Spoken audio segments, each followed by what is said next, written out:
Corona virus की बीमारी ने हम सभी को ये सिखा दिया, खासकर किसी मजबूर इंसान को, कि मजबूरी किस चिड़िया का नाम है और उसका फायदा किस तरह से उठाया जाता है। पिछले एक महीने से हम हर रोज लगातार न्यूज में यही देख रहे हैं कि किस तरह से दवाओं की और इंजेक्शन की कालाबाजारी की जा रही है, अस्पतालों में बेड की कालाबाजारी की जा रही है और यहाँ तक कि जो ऑक्सीजन जीवन देने लायक होती है उनकी भी कालाबाजारी की जा रही है। उन्हें जमा करके रखा जाता है ताकि सही समय आने पर उसे और भी ज्यादा महंगे दामों पर बेचा जा सके। क्या आम इंसान और क्या खास इंसान, कोरोना वायरस की बीमारी की तकलीफ को हर इंसान झेल रहा है। तारक मेहता का उल्टा चश्मा में काम कर चुके टप्पू यानी कि भव्य गांधी, जो अभी शो का हिस्सा नहीं है, उनके पिता पिछले एक महीने से कोरोना वायरस की बीमारी से संक्रमित हो गए थे। घर पर ही उनका इलाज चल रहा था। डॉक्टर ने ये भी कहा था कि अब आप बिल्कुल ठीक हैं, आपको टेंशन लेने की जरूरत नहीं है। लेकिन अचानक से उनके ऑक्सीजन का जो लेवल है वो गिरने लगा, जिसके बाद जो टप्पू है यानी भव्य गांधी, उन्होंने लगभग हजारों कॉल किए होंगे कि किसी न किसी हॉस्पिटल में उन्हें जगह मिल जाए, उनके पिताजी को जगह मिल जाए ताकि उनका इलाज सही तरीके से हो जाए।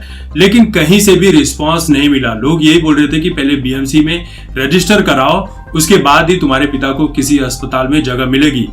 फिर किसी तरह पहचान लगाते हुए दादर के एक छोटे से हॉस्पिटल में टप्पू के पिता को एडमिट किया जाता है, जहां पर वो 2 दिन ठीक रहते हैं। लेकिन उसके बाद उनका जो ऑक्सीजन है वो थोड़ा गड़बड़ हो जाता है। उसके बाद उन्हें आईसीयू की जरूरत पड़ती है, जो कि उस हॉस्पिटल में नहीं था। फिर एक पहचान लगाई जाती है और गोरेगांव के एक हॉस्पिटल में उन्हें एडमिट किया जाता है, जहां पर उनका ऑक्सीजन का जो लेवल है वो लगातार गिरते ही चला जा रहा था। इसी बीच डॉक्टर रेमडेसिविर का इंजेक्शन लाने के लिए कहते हैं। कुल 6 इंजेक्शन लाने के लिए कहा गया था और जो 6 इंजेक्शन की लागत को वसूल किया गया वो लगभग 10 रेमडेसिविर इंजेक्शन के बराबर था। यानी कि यहाँ पर टप्पू के साथ यानी भव्य गांधी के साथ इंजेक्शन को लेकर कालाबाजारी की गई। जब ये इंजेक्शन लगाया जाता है उसके बाद भी उनके पिता को कोई खास परिणाम नहीं दिखता है, वो ठीक नहीं होते हैं। फिर डॉक्टर उन्हें एक और इंजेक्शन लिखता है, जो कि मुंबई तो छोड़ दीजिए पूरे इंडिया में भी नहीं मिल रहा था। और ये इंजेक्शन मिला दुबई से, जिसकी कीमत 45,000 रुपए थी। और भव्य गांधी को वो इंजेक्शन दुबई से इंडिया मंगवाने में 1 लाख रुपए लग गए। मतलब सोच लीजिए कि कितनी बड़ी कालाबाजारी की गई है, सिर्फ और सिर्फ पैसे बनाने और कमाने के लिए।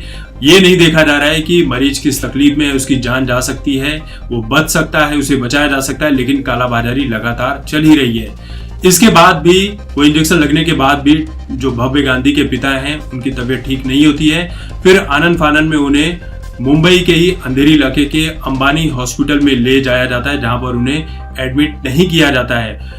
उनसे वहां पर भी वही चीज मांगी जाती है कि पहले बीएमसी में इस केस को दर्ज कराओ कि ये कोरोना पॉजिटिव है। जो भी प्रोसेस वहां पर था उसे करने के लिए कहा जाता है। थक हार कर जो भव्य गांधी की माँ है वो हॉस्पिटल स्टाफ के सामने गिड़गिड़ाने लगती हैं, रिक्वेस्ट करने लगती हैं, जिसके बाद उन्हें हॉस्पिटल में जगह मिलती है।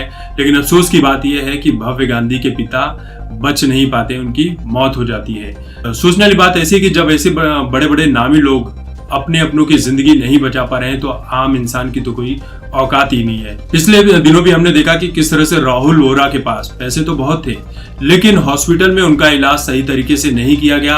ऑक्सीजन के नाम पर उन्हें खाली मास्क लगाकर दे दिया गया। उनका इलाज सही न होने के चलते उनकी मौत हो गई। तो दोस्तों, इस वीडियो को लेकर आपकी जो भी राय है कमेंट करके जरूर बताएं। तब तक देखते रहिए आपकी बात मुकेश के साथ।